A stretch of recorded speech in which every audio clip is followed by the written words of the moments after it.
Hello, how's everybody doing? This is the fourth talk. Fourth talk? Fifth talk? I'm not sure, but we're doing well. We're doing well. So my name's Dan, and you would have seen me around probably on the Neo4j GraphQL library, which this beautiful team are working on, or on Prisma ORM, where I was a contributor.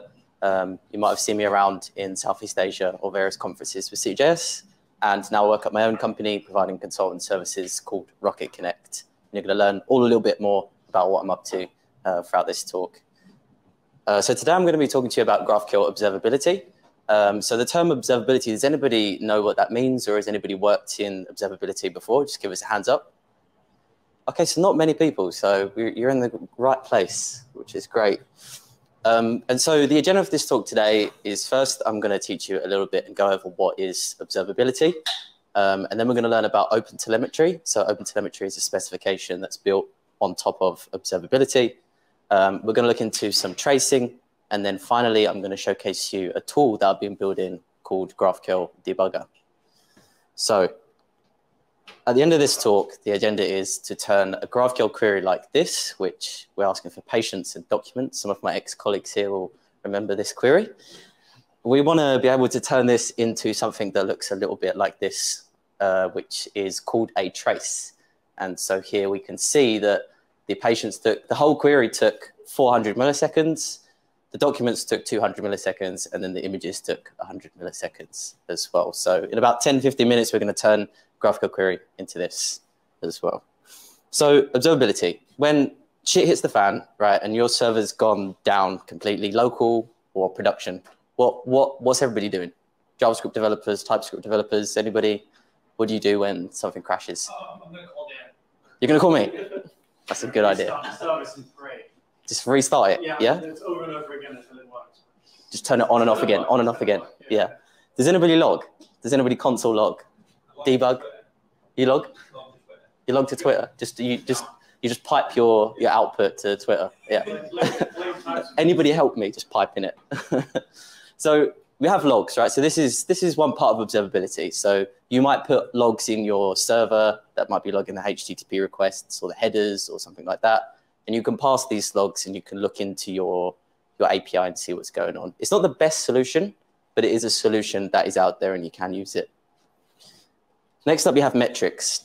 And so if you have an API that's deployed to production, you might want to be looking into the CPU usage, the disk usage, how hot is it, what's the graphics card running at, are you crypto mining, what's going on under the hood. So you have metrics as well. And then finally, there's lots of things that encompass observability, but traces is what I'm going to be digging into a little bit deeper today in this talk. And so tracing looks a little bit like this. And this is a tool called Jaeger, which I'm going to show you in a minute. But basically, the whole thing is called a trace. And here we're actually tracing a network request coming in to the /dispatch endpoint. And you'll see that it takes 675 milliseconds in total. And then what's actually happened underneath the hood of my API is that I've done another fetch that took 266 milliseconds. I've done another fetch that took 200 and something milliseconds. And then some driver got called as well. So this is like really useful insights into what's actually happening in my API. And so I thought I'd give you a demo on how to sort of build these traces in Node.js applications. And then we'll like come back and put it into GraphQL as well. And so what I'm going to show you is a tool called Jaeger. And this is built on top of OpenTelemetry. So has anybody heard of OpenTelemetry at all? Okay, a couple of you. Cool, great. So it's a specification, a little bit like the GraphQL specification. And you can build tools that observe your applications. So let's do a little bit of live code. And so first of all, I'm going to run a Docker container called Jaeger, which is there in my history. Thank you. And that's going to run. Is it running? It could be running. There we go. And let's go to browser. And let's go to 166. Here we go. So this is Jaeger UI. I love the Gopher as well there. So it's a free open source tool that's built on top of OpenTelemetry, and it's running on port 16686, which is a bit different. And basically, you can send your traces here in development, and you can view them and inspect them as well. So let me show you how to build a trace in Node.js using a demo repo that I have here. And so I have some code here.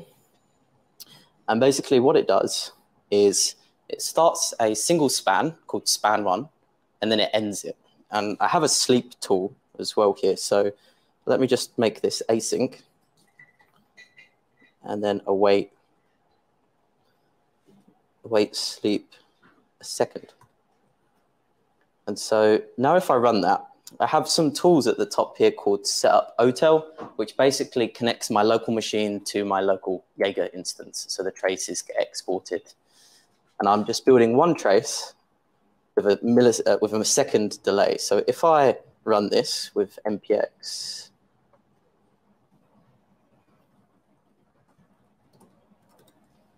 manual trace, TAS node almost.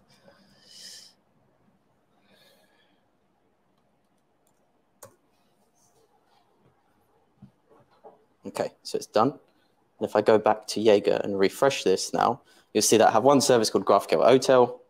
And if I refine those traces, you'll see that now I have one span and I have some like information about my API. Of course, there's only one at the moment, so we just have a heat map of one at the moment. But this span has one child called span1, and it took like a second, basically.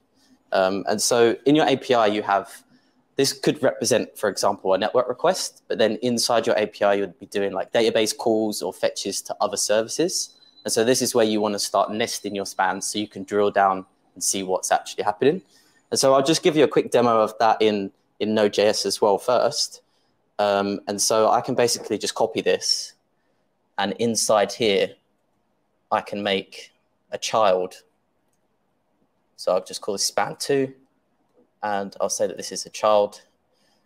And I'll also end the child like that. So now we've got two spans. So the first one could be, in fact, I'll change it to HTTP call and database call. And I'll run that.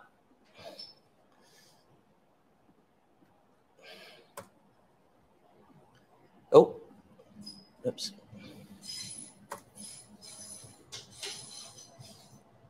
Okay, and then if I come back here now, refresh that,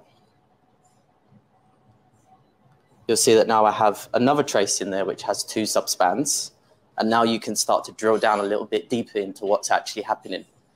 So we had a HTTP call, then we had a database call. And of course, this list can keep on growing and growing as you add more tools, especially if you're using OpenTelemetry. So for example, Express supports OpenTelemetry or Prisma supports OpenTelemetry. And so all of these tools can get propagated into here. And so you can see network request, database call, all the way through to however deep you want to go in your application. And so this is a GraphQL meetup. And so I've built a wonderful GraphQL API here. And so it's very straightforward. We're using GraphQL tools. We have users and queries and resolvers and stuff like this. And we're making an executable schema. And so I want to introduce you now to a tool chain that I've been developing. And this is called GraphQL Debugger. And so it allows you to debug your GraphQL server locally. And let me show you here. So it's called GraphQL Debugger. It's open source on GitHub. You can go to graphqldebugger.com and it will take you there. And it's something I've been working around with for a couple of months now. So I had some clients that were using OpenTelemetry, and I found it really difficult to implement into a GraphQL API. And so how it works is there's 4 packages that are published to NPM. You have the GraphQL directives, which will essentially wrap a field in a trace. So you just apply it to your schema, it will wrap it in a trace, and then you can propagate the traces out to Jaeger. It has some schema tools. And so the schema tools will basically apply the directive to your whole schema. So you can trace everything, your field, your queries, your resolvers, and so on and so forth.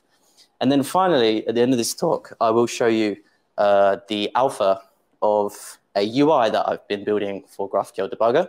And this is an OpenTelemetry collector and also a user interface, which is really geared towards GraphQL debugging. And so to get started with GraphQL Debugger, if we look at this schema, we have to just do 2 things, and then we can start seeing our traces in Jaeger. And so the first thing I'm going to do is import trace schema from GraphQL debugger trace schema.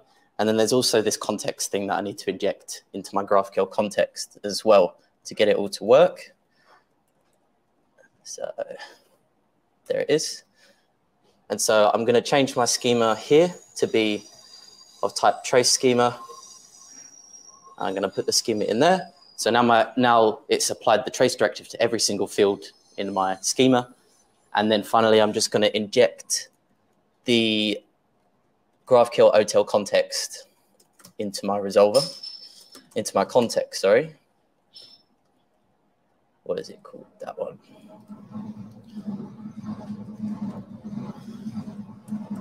Cool. And I can get rid of everything else. Okay, that's all good. So basically what I've done is, if I show you the diff, it's pretty straightforward. I've imported the trace schema and GraphQL OTel context from GraphQL debugger, and then I've just changed my GraphQL yoga schema to be wrapped with trace schema as well. And so now what I can do is I can start this server, which I'll go to new terminal, and run the GraphQL server, which is great. And we have our Jaeger instance running as well, which is good. And so what I'll do is I'll go to localhost GraphQL, and let me just write a query for users ID and ID again, name. I can run that just fine. But now what's quite interesting is if I come back to Jaeger, and you'll see that now there's a new service in there called GraphQL debugger trace schema, and I can click through to that. And now what you'll see is we have some fields and queries that have been wrapped in traces as well. So if I have a look, oh, what have I done? So here you'll see on the left-hand side there where my cursor is, you can see that this was the query users, and then we actually resolved the ID and the name in that query. And so what trace schema package does as well is it appends some attributes. So each span can have attributes. And so this will append various things like the GraphQL document, the context, the args into the traces so that you can really drill down into your API and see what's going on. So for example, here we have like some information like the document, we have a hash of the schema, which can be very useful, the return type, and so on and so forth. And so I wanted to show you this a little bit more in practice, and what you can do. I think I'm well over, but I'll try and be as quick as I can. I have an API which basically manages Neo4j suites, and it has a test suite in it. And so I've already adjusted the schema to have trace schema and whatever the few additions there. But what I wanted to do was run the test suite and then connect it to Jaeger. And so I can actually profile my test suite and see like what's going on under the hood. And so I'll do that. I'll run this API. I believe I just need to start Neo4j. Where are we? Neo4j. And then run the tests. So this is like a simple GraphQL API that connects to Neo4j and creates machines and orders and stuff like that, like nothing special. But that's run successfully. And if I come back to Jaeger now and refresh, here we go. And find my traces. Now you'll see that actually I've got lots of information there about my test, like how it's run. So like, for example, this query here was list suites, and I asked for quite a lot of data, and all the arguments are there, and so on and so forth. And as well as that, the return type is also logged in there as well, which is really great. And so that's like the first tool in GraphQL debugger's tool chain called trace schema. I recommend that you just start Jaeger trace schema and have a play around in local development. It should save you using console log. And before I end today, I apologize, I'm really over, but I'm just going to show you GraphQL debugger as a tool. It's in alpha, and you can actually start it right now by just running one command, which is called npx GraphQL debugger. So you just install it in your project, run npx GraphQL debugger, and then it will spin up the UI for you. So where is my project here? I'll use it in this one. So I'd have to stop my Docker container because GraphQL debugger is basically a proxy over OpenTelemetry collector. And then in my suite management API, I'll run npx GraphQL debugger, and that's given me some lovely, beautiful logs. And I can go to localhost 168, and it says no schemas found, which is kind of what we want right now because we haven't actually posted any schemas to it. And so what I'm going to do is run the test suite again, and then you'll get to see what GraphQL debugger is all about. It is alpha, and I have only been hacking it away the last couple of weeks, so apologize for the UI or anything like that. So let me run that test suite again. It's just going to do some orders and creating and whatever. Cool, you can see the debugger is picking up lots of, it's doing workers and stuff like that. And if I refresh this page now, you'll see that I have a schema. It's picked up a schema for me. The trace schema package has posted this to GraphQL debugger for me. And then if I click on that, you'll now be presented. Oh, I don't know what's happened to these scrolly things aren't supposed to be there. But basically, this is GraphQL debugger. Without the scrolly things, I'm not sure where they came from. But on the left-hand, what do you say? Low resolution. Low resolution, yeah, everything's, yeah. But basically, on the left-hand side here, it's picked up the schema, and it's performing some analytics on the schema based off the traces that it's received. So I've just profiled my test suite, and I can tell, okay, I actually am calling list orders, and I'm calling them twice. And this is if they failed, and I could actually scroll down here to the mutations and see, add suite to machine actually failed. That's probably right because we're asserting it in the test as well. And so on the bottom right down here, you have a list of the latest queries and mutations that have been performed and the time. And if you scroll down, you can actually see, for example, the ones that have failed as well, which is really handy. So if I click on the one that's failed, I can actually see in this pane here, I can see the query that was executed. And then I can also drill into, for example, the variables, the result, the context, and even the errors that have happened inside that resolver. And so there is a little trace graph on the right-hand side over here that I've been working on, but it's not ready yet to sort of use. We're using like microseconds and nanoseconds and stuff, so it becomes really difficult to display in JavaScript. I am terribly over time, but I really wanted to show that to you. And so let me get back to my slides. I'll finish up.